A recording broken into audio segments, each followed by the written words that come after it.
Hello everyone, आज हम लोग क्लास 10 के लिए प्रकाश संश्लेषण को पढ़ेंगे, है ना।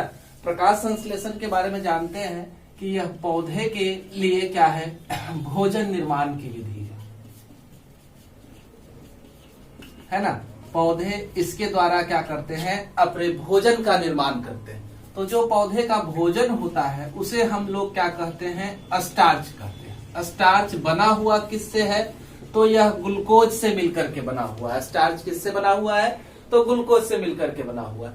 तो पौधे में प्रकाश संश्लेषण के लिए आवश्यक चीज क्या क्या होना चाहिए, किसके वजह से पौधे प्रकाश संश्लेषण की क्रिया को संपन्न कर सकते हैं। तो पौधे के लिए आवश्यक वस्तुओं में सबसे पहला कार्बन डाइऑक्साइड गैस होना जरूरी है, ठीक है। दूसरा चीज, उन्हें जल चाहिए।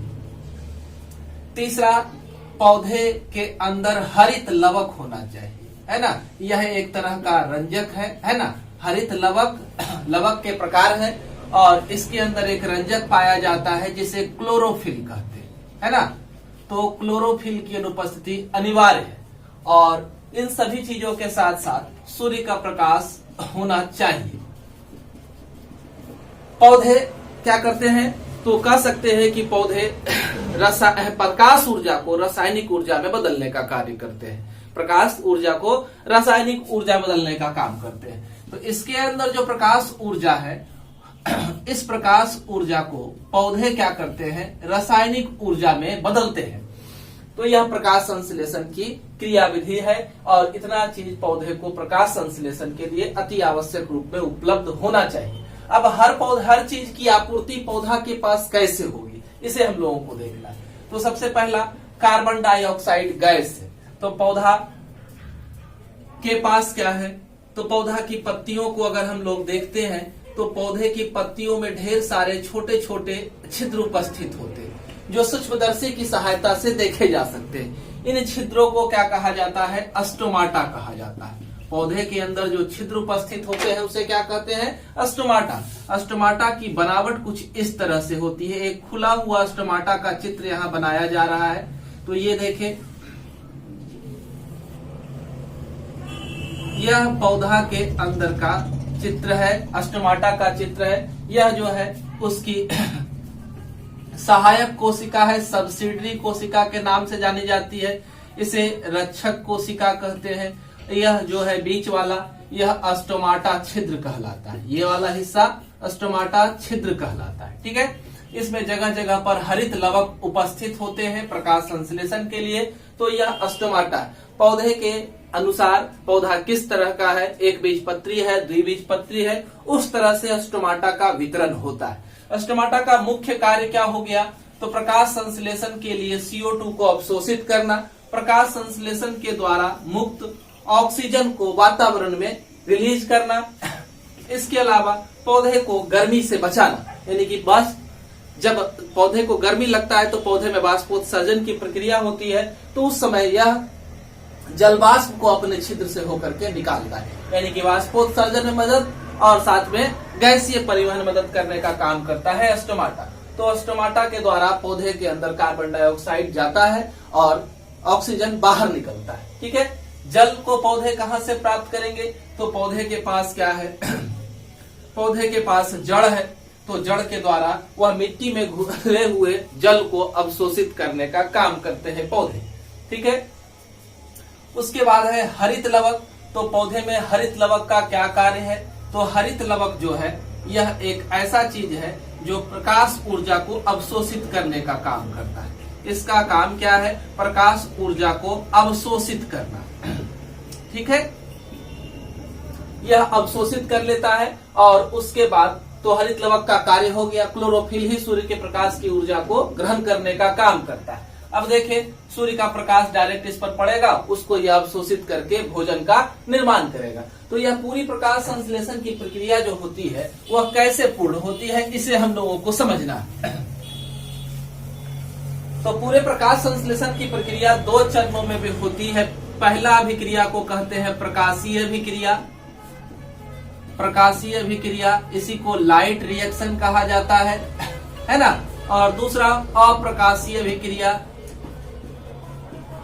अप्रकाशीय अभिक्रिया, इसी को क्या कहते हैं, डार्क रिएक्शन कहा जाता है। तो 2 चरणों में प्रकाश संश्लेषण की प्रक्रिया पूरी होती है। प्रकाशीय अभिक्रिया में क्या होता है, जैसे ही पत्ती के ऊपर, यह पत्ती है, इसके ऊपर सूर्य का प्रकाश गिरता है तो सूर्य के प्रकाश को हमारे क्लोरोफिल के अणु जो है अवशोषित कर लेते हैं, है ना। अवशोषित करने के बाद क्लोरोफिल की ऊर्जा बढ़ जाती है और यह वहां से इसके इलेक्ट्रॉन मुक्त होते हैं और यहाँ पर उपस्थित जल का विघटन करते हैं, है ना।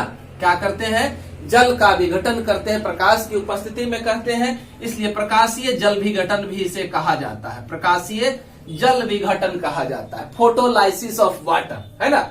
जल विघटित हो जाता है और यह टूट जाता है H+ और OH- आयन में, ठीक है। तो हमें यह याद रखना है कि सूर्य के प्रकाश की आवश्यकता किस लिए है, तो सिर्फ और सिर्फ जल को विघटित करने के लिए, जल को तोड़ने के लिए प्रकाशीय विघटन होगा और तब H+ और OH- आयन का निर्माण होगा। दूसरी प्रक्रिया को देखें, डार्क रिएक्शन है ना, अप्रकाशीय अभिक्रिया है। तो अप्रकाशीय अभिक्रिया में क्या होना, तो अप्रकाशीय अभिक्रिया में पौधे के अंदर स्टोमाटा के द्वारा अवशोषित किया गया है CO2 को, है ना, और जल टूटा हुआ है H+ OH- आयन में, तो कार्बन डाइऑक्साइड को OH और H+ आयन के साथ जोड़ना है ना।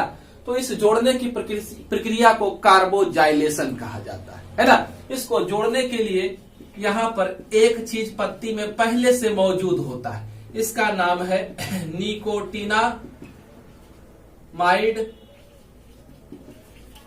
एडिनिन डाइफॉस्फेट, है ना। यह क्या करता है, इस हाइड्रोजन से जुड़ करके NADPH2 का निर्माण करता है और यह आगे चल करके इस CO2 को H+ OH- के साथ जोड़ने में आवश्यक ऊर्जा प्रदान करने का काम करता है। और जब यह जुड़ते हैं, है ना, तो क्या बनता है, C6H12O6 यानी कि ग्लूकोज का निर्माण होता है। यानी पूरी प्रकाश संश्लेषण की प्रक्रिया में हमें 6 कार्बन डाइऑक्साइड का अणु, एक अणु अगर हमें स्टार्च का निर्माण करना है तो 6 कार्बन डाइऑक्साइड के अणु, 12 अणु जल, सूर्य प्रकाश की उपस्थिति, है ना, हरित लवक की उपस्थिति, तब जाकर के C6H12O6, है ना, और फिर क्या 6O2 और साथ में क्या 6O2 के साथ साथ 6 मॉलिक्यूल जल का भी निर्माण होता है। तो इस तरह से हमारी प्रकाश संश्लेषण की प्रक्रिया पूर्ण होती है हरे पौधे की पत्तियों में, है ना। हरे पौधे की पत्तियों में या पौधे का जो भी भाग हरा होता है वहां प्रकाश संश्लेषण की प्रक्रिया पूर्ण होती है, जिसके फलस्वरूप स्टार्च का निर्माण होता है, ऑक्सीजन उत्पाद के रूप में बाहर मुक्त हो जाता है ना। यह पूरी प्रक्रिया प्रकाश संश्लेषण है। चैनल को सब्सक्राइब करें, हमारे चैनल से जुड़े रहे, वीडियो को लाइक करें। धन्यवाद।